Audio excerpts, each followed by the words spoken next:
আপোনাৰ হাতত voter card নাই নেকি? যদি আপোনাৰ হাতত ভোটাৰ কাৰ্ড নাই তেনেহলে আপুনি ভোট দিব পাৰিবনে নাই? ভোটাধিকাৰ সাব্যস্ত কৰাৰ অধিকাৰ আপোনাৰ থাকিবনে নাই? সেই খবৰ এই মুহূৰ্তত আপোনাৰ বাবে লৈ আনিছোঁ। যদি আপোনাৰ হাতত ভোটাৰ কাৰ্ড এতিয়ালৈকে পৰা নাই, নিৰ্বাচন আয়োগৰ ভোটাৰ কাৰ্ডখন আপুনি লাভ কৰা নাই, তাৰ পাছতো আপুনি চিন্তা কৰিব নালাগে, আপুনি অনায়াসে ভোটাধিকাৰ সাব্যস্ত কৰিব পাৰিব। 9 এপ্ৰিলত আপুনি ভোটদান কৰিব পাৰিব। কেনেকৈ আপুনি কি পদ্ধতিৰে ভোটদান কৰিব পাৰিব সেই তথ্য আপোনাৰ বাবে বিস্তৃতভাৱে লৈ আনিছোঁ। এখন বিশেষ জাননী আপোনাৰ বাবে দেখুৱাইছোঁ। এই জাননীখন প্ৰকাশ কৰিছে চিফ ইলেক্টৰেল অফিচাৰ অসমৰ ফালৰ পৰা এই জাননীখন প্ৰকাশ কৰা হৈছে আৰু তাত স্পষ্টকৈ লিখা হৈছে, আপুনি দেখা পাইছে, যদি কোনো কাৰণবশতঃ ভোটাৰ পৰিচয় পত্ৰ নাথাকে, অৰ্থাৎ মই আপোনাক কৈছোঁৱেই, যদি আপোনাৰ হাতত ভোটাৰ কাৰ্ডখন নাই, ভোটাৰ পৰিচয় পত্ৰ আপোনাৰ হাতত নাই, তেন্তে আপুনি কি কৰিব? ভোটাধিকাৰ সাব্যস্ত কৰিব পাৰিবনে নাই? আপুনি চিন্তা কৰিব নালাগে, যদি আপোনাৰ হাতত ভোটাৰ কাৰ্ডখন নাই তাৰ পাছতো আপুনি ভোটদান কৰিব পাৰিব। কেনেদৰে আপুনি ভোটদান কৰিব পাৰিব? তলত দিয়া যিকোনো এখন বৈধ পৰিচয় পত্ৰ দেখুৱাই আপুনি ভোট দিব পাৰিব। এতিয়া আপুনি মনত ৰাখক, আপোনাৰ হাতত ভোটাৰ কাৰ্ডখন নাই, নিৰ্বাচন আয়োগে যিখন ভোটাৰ কাৰ্ড দিয়ে সেই ভোটাৰ কাৰ্ডখন আপোনাৰ হাতত নাই, কিন্তু আপোনাৰ হাতত এনেকুৱা কেইটামান ডকুমেণ্টছ আছে যিকেইটা ডকুমেণ্টছ লগত লৈ গৈ আপুনি ভোটদান কৰিব পাৰিব। আপোনাৰ যিটো ভোটগ্ৰহণ কেন্দ্ৰ থাকিব সেই ভোটগ্ৰহণ কেন্দ্ৰত আপুনি ভোটদান কৰিব পাৰিব। প্ৰথম ডকুমেণ্টছটো হৈছে আধাৰ কাৰ্ড। আধাৰ কাৰ্ড আজিৰ দিনটোত প্ৰতিগৰাকী মানুহৰ হাতত আছে। যিসকলৰ হাতত আধাৰ কাৰ্ড আছে তেওঁলোকে আধাৰ কাৰ্ডখন লগত লৈ গৈ ভোটদান কৰিব পাৰিব। MGNREGA জব কাৰ্ড গ্ৰামাঞ্চলৰ বিভিন্ন লোকৰ হাতত আছে। জব কাৰ্ড যিসকলৰ হাতত আছে তেওঁলোকেও ভোটাধিকাৰ সাব্যস্ত কৰিব পাৰিব জব কাৰ্ডখন যদিহে ভোটগ্ৰহণ কেন্দ্ৰলৈ লৈ যায়। তৃতীয়তে বেংক পোষ্ট অফিচৰ পাছবুক ফটোৰ সৈতে আপোনাৰ ফটো থকা আপোনাৰ বেংকৰ যিখন পাছবুক বা পোষ্টৰ ডাকঘৰৰ যিখন পাছবুক আছে সেই পাছবুকখন যদি আপুনি লগত লৈ যায় তেনেহ'লেও আপুনি ভোটাধিকাৰ সাব্যস্ত কৰিব পাৰিব। চতুৰ্থতে আয়ুষ্মান ভাৰত স্বাস্থ্য বীমা স্মাৰ্ট কাৰ্ড। আয়ুষ্মান ভাৰত আঁচনি চলি আছে। আয়ুষ্মান ভাৰতৰ এখন কাৰ্ড ইতিমধ্যে দিয়া হৈছে। গ্ৰামাঞ্চলত ঘৰে ঘৰে এই আয়ুষ্মান কাৰ্ডখন এই মুহূৰ্তত আছে। সেই আয়ুষ্মান কাৰ্ডখনো যদি আপুনি লগত লৈ যায় তেনেহ'লে আপুনি ভোটাধিকাৰ সাব্যস্ত কৰিব পাৰিব। পঞ্চমতে ড্ৰাইভিং লাইচেন্স প্ৰায় সকলো লোকৰ হাতত থাকে।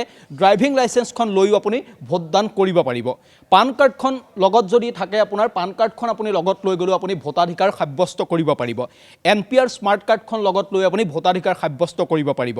ভাৰতীয় পাছপোৰ্ট, যিখন পাছপোৰ্ট যিসকলৰ হাতত আছে, পাছপোৰ্টখন লগত লৈ গৈও ভোটাধিকাৰ সাব্যস্ত কৰিব পাৰিব। যদি আপুনি চৰকাৰী চাকৰিয়াল, আপুনি এই মুহূৰ্তত যদি পেঞ্চন লাভ কৰে তেনেহ'লে আপোনাৰ ফটো থকা পেঞ্চনৰ যি নথিপত্ৰ আছে সেই নথিপত্ৰ লগত লৈ গ'লেও আপুনি ভোটাধিকাৰ সাব্যস্ত কৰিব পাৰিব। চৰকাৰ PSU পাব্লিক লিমিটেড কোম্পানীৰ দ্বাৰা জাৰি কৰা সেৱা পৰিচয় পত্ৰ লগত লৈ গৈ আপুনি ভোটাধিকাৰ সাব্যস্ত কৰিব পাৰিব। আপুনি চৰকাৰী এমপ্লয়ী নহয়, কিন্তু আপুনি পাব্লিক লিমিটেড কোম্পানীৰ আপুনি যদি এমপ্লয়ী তেতিয়াও আপুনি কিন্তু ভোটাধিকাৰ সাব্যস্ত কৰিব পাৰিব সেই ID কাৰ্ড যদি আপুনি লগত লৈ যায়। সাংসদ, বিধায়ক, বিধান পৰিষদ সদস্যক দিয়া চৰকাৰী পৰিচয় পত্ৰ।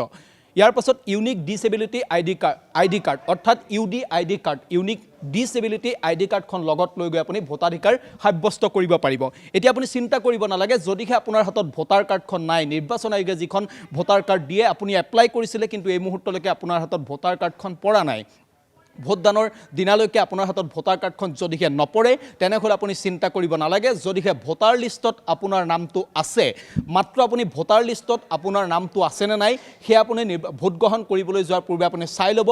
তাৰ পাছত আপুনি লগত যদিহে Aadhaar card, MGNREGA card, bank post অফিচৰ passbook, Ayushman Bharat, driving licence, PAN card, NPR smart card, ভাৰতীয় পাছপোৰ্ট, পেঞ্চনৰ নথি, এইকেইটা ডকুমেণ্টছ যদি আপুনি লগত লৈ যায় তেনেহ'লে আপুনি ভোটগ্ৰহণ কেন্দ্ৰত প্ৰৱেশ কৰিব পাৰিব আৰু আপোনাৰ ভোটাধিকাৰ আপুনি সাব্যস্ত কৰিব পাৰিব।